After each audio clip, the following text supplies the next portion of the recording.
Hey everyone, how you doing today? We are starting our expert series off great this week with Greg Dickerson. How you doing, sir? Doing great, Michael. How you doing? Doing well, man. So we are going to try this gallery view. If you've been watching my channel for any length of time, we always go back and forth. Let me know what you guys think. Leave comments below. If you guys like the gallery view, great. If you want to go back the other way, we're a little bigger, maybe on your phones or whatnot. Let us know. We are here to serve, so we want to do what makes sense. So let's try this gallery view. You ready for it, Greg? I am ready, man. Yeah, one of your viewers mentioned it, like when you look at CNBC or stuff like that and they do interviews, usually they're, a lot of times they're side by side. Yeah. Yeah, give it a shot. I always like to do it the hmm other way because I am drinking coffee, but hey, I can do it this Ah, way well, too. hey, drink, man. I always drink my Diet Coke or water whenever we're talking. So go for it. There you go. Well, hey, the first thing we're going to talk about is something that you and I have touched on in the last couple of weeks, but you're my guy, right? You're my developer, you're my ground up. You think big, right? And this build for rent model. I Yeah. believe this build for rent model, let me sort of put it in a box so we're clear, right? Build for rent means building single family homes with the intention of leasing up as a package. And then at the end of that, you're going to sell that off to Wall Street or hedge funds or pension funds or insurance companies or whatever. They're essentially taking what was proven in the Great Recession, i.e., single families can become a bundle and scale, kind of on steroids. And I actually see it as a wonderful business model, both for developers, builders, and hedge funds, insurance funds, or insurance companies. And I mean, there's all kinds of ramifications of that, but I thought I would kind of put that in a box and see what you thought. Yeah, yeah. And there's a lot of different build to rent models, like you can use townhouses, condos, and apartments. But we're talking today specifically about single family build for rent, Yep. which is not new, but it is becoming more and more popular. There's more and more interest from institutional investors on this product. And there's a lot of ways to skin that cat, even when you think about build to rent single family. So, a couple of the models out there is one, you just do a general traditional subdivision where the land is deeded fee and simple per house, so you can sell, exit whoever the investors are at the end of the day, land and house, to individual buyers. Hmm. But generally what's happening is there's some bigger developers and bigger home builders that are going in developing these communities, putting in 100, 200, 1,000. I mean, there's some pretty big ones out there underway. Single family homes, maybe they've got some apartment components as well, but putting in amenities in these communities as well, like playgrounds and dog parks and pools and community buildings, just like any other type of subdivision, building them out, renting them up, and then flipping them, to an investment fund, Hmm. a REIT, or life insurance company or something like that. For a longer term hold for these. And then you referenced an article last week that there were, what, 12 or 18 bids, Hmm. for the product that DR Horton just did. So I started researching it a little bit more, and there's a lot more of it going on, a lot of activity. One of the other interesting models is what they're calling horizontal apartments. Hmm. So basically, it's cluster housing. So it's a PUD, a planned unit development, planned urban development. So it's cluster housing where the land is a condo. So you're not selling fee simple lot, and all that. You're selling a pad. Mm. So when you buy one of those, you're buying the house, but you don't own the common area or the land around the house. So all the maintenance is generally taken care of by the HOA. You can get more density, those types of things. So there's a buzz term, horizontal apartments, and that's what that is.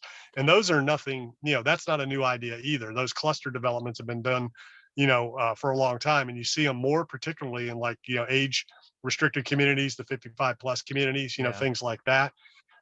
Think villages in Florida, a Mm. huge master plan community like that, where they are fee simple for the most part. But imagine communities like that coming online that are strictly for rent type communities. Very interesting space and interesting business models. Yeah, I think this the genie's out of the bottle, whatever analogy you want to use there. This is going to be bigger next year than this year, bigger the year after that than next year. Because I mean, I just played out in my head, and I'm not saying it's right or wrong, right? I got a lot of hate comments from people that said, "What are you talking about? The American dream is gone," and all this other stuff. I'm not passing judgment, right? You have to step back and realize what this is doing, right? Let's start with the builder. I mean, if you are a public company and you're for profit generation, you're not a charity. I mean, why wouldn't you streamline development. Building the same model over and over with the same amenities is cheaper and faster, right? You don't have to have this 10% variability you have in individual home ownership and sales. Oh, it's faster. And oh, by the way, you sell it for more. I mean, that example in Texas, they had like 20 bids or 17 bids, and they made 50% profit instead of 20% profit. Uh, Yeah. I mean, I'm a very simple man. If some is good and more is better, why wouldn't developers go this direction? Well, number one, there's only so much appetite on the back end. So there's only Mm, so much inventory you can bring out there right now that the investors are going to snatch up. Maybe, I mean, there's apartments are selling left and right as fast as you can find them or bring them to the market. So number one, land availability is a big issue. yeah, Number two, land getting that land developed, the regulatory environment, that's an issue. Number three, there could potentially be pushback from some communities on doing a for rent product, for sure. versus a for sale. Yep. Not sure they can actually, approve or deny that depending on the area and the legalities of it. But Well, they could so in so California. and when you and I talk about these things, like I saw a comment from somebody the other day talking about, something like 8% of the 8% of the population in California is over 70. And when all these people expire, it's going to put, millions of houses on the market. And I'm like, well, number one, so nobody's talking about that. They're not making any videos. I'm like, well, number one, that's a great statistic. If 8% of the population is over 70, that's great. They're not all homeowners right now. Yeah, Number one. Number two, they're not all going to die at the same time, even if they exactly. were. So, when you look at something like that, you've got a potential 30 years to work. Let's say they were all homeowners.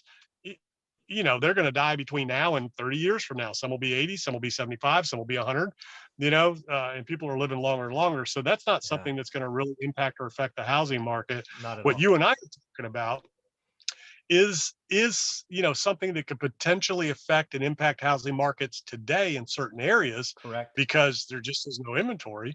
But the other side of that coin is builders are building as fast as they can build. There's not enough labor, there's not enough materials, so they can only do so much anyways. Hmm, hmm. uh, and there's no guarantee that the money and the capital that's looking for these types of assets is still going to be there a year from now, 2 years from now, 5 years from now. We don't know Yeah, what that's going to look like from a single family rental standpoint. But even still, home ownership's not going away. That this isn't going to become a renter nation where everybody rents, nobody owns.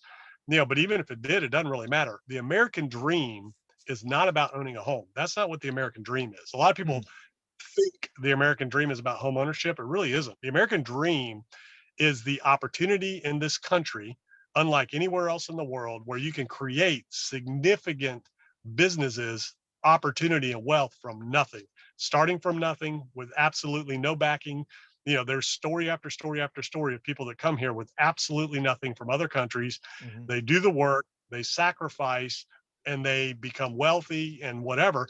Not all of them own. Some of Yeah, them rent their lives, no matter how wealthy they are. So the American dream is not about owning a house. The American dream is about creating opportunity because there are no limits to what you can do in this country. If you get out there and you sacrifice, you put in the hard work, you educate yourself, and you take action, you can really do anything you want to do. yeah.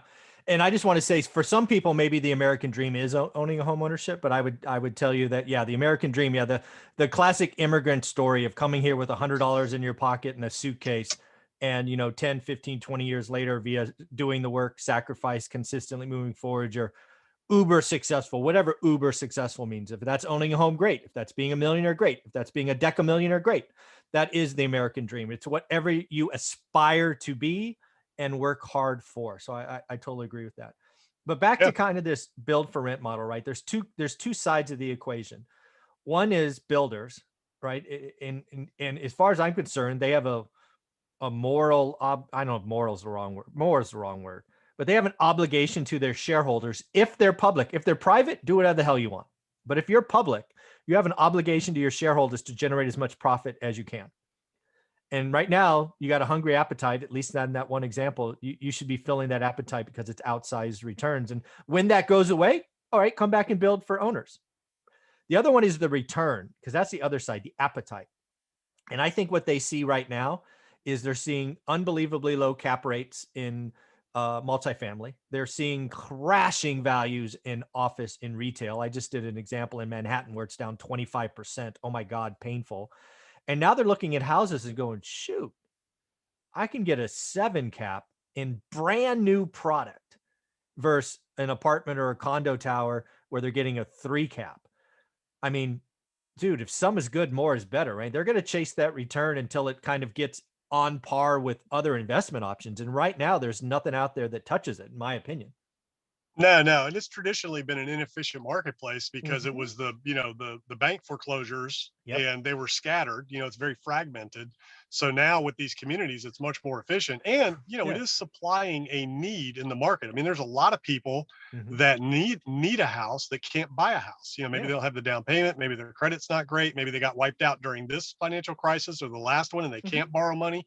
So there's a lot of really great people that need a house with a yard Mhm. in a nice community or whatever level community, nice, whatever you want to call that. Mhm. You know, they don't want to they don't want to be in an apartment or a townhouse, just doesn't work for them, their family, their lifestyle. Could be multi-generational. Mhm. Whatever the reason is, that's a niche and it's a need. Yeah. And in most areas you can't find good quality rental housing. There's usually waiting lists Exactly. for that reason. So it's just filling a demand. So as far as builders responsibility, whether you're public or private, as a builder, number one, your main responsibility is to make a profit. Ain't Yeah. nobody working for free. You know what I mean? Yeah. Nobody gets up and goes to work for free Nope. anywhere. Nowhere. So you got to make a profit first and foremost, whether your fiduciary responsibilities to your shareholders or to your own family. Mm. You got to figure out what's the demand, the way you create opportunity, the way wealth is created, the way opportunity happens, the best way to make the most amount of money in the least amount of time with the least amount of energy and effort possible.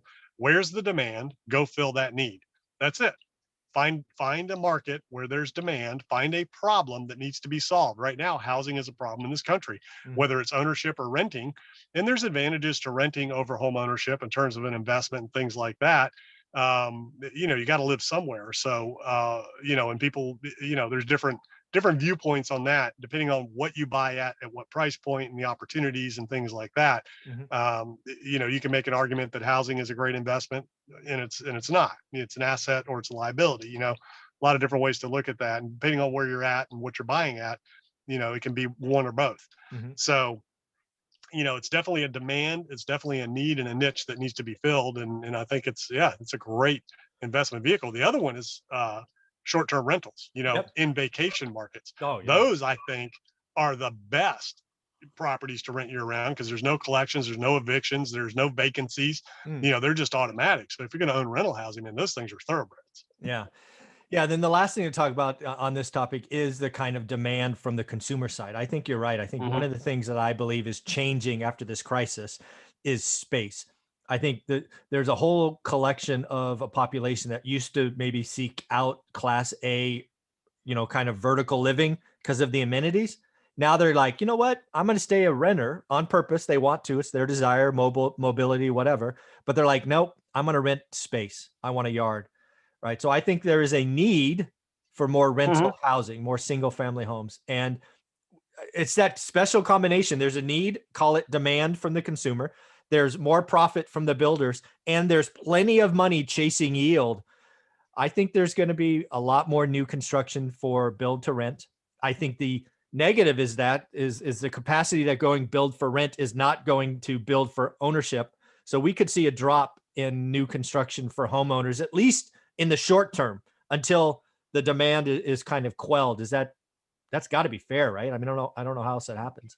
No, I mean they're just adding it. So, You like, if think you're a it's national adding? home builder Oh, and you're okay. delivering, oh yeah, if you're a national home builder and you're delivering 15,000 units a year, 30,000 units a year, like the big guys are, Yeah. you're just adding another business model. So you're instead of building Oh. apartments, you're building houses to rent. So Okay. it's really no different. Instead of having, it's actually better and it's more efficient, but they're not going to stop what they're doing. They've got a machine, they need to keep feeding it. Sure. And you're not going to be able to find enough land and enough opportunity to keep that pipe. If you're doing 30,000 houses a year, you're not going to be able to do that building for rent. It just takes too long. It's not as efficient. And depending on where you're at, that's a lot of demand, in different markets. Right. So let If you bring a me thousand houses, yeah, let me online to rent, most markets, it's going to take you a while to get that leased up. So I just want to make sure I understand what you're saying. We'll just use the 30,000 example, right? So let's just say, you know, January of last year. So before this crisis, if you were doing 30,000 homes and now exiting this crisis, we're going to assume you're still doing 30,000 homes. You're saying that this new business model will add, I'm just going to make up a number, 5,000 units, and that will be a Yeah. separate business, new people, new construction piece. It's not 5,000 of the 30. So it's an extra 5,000.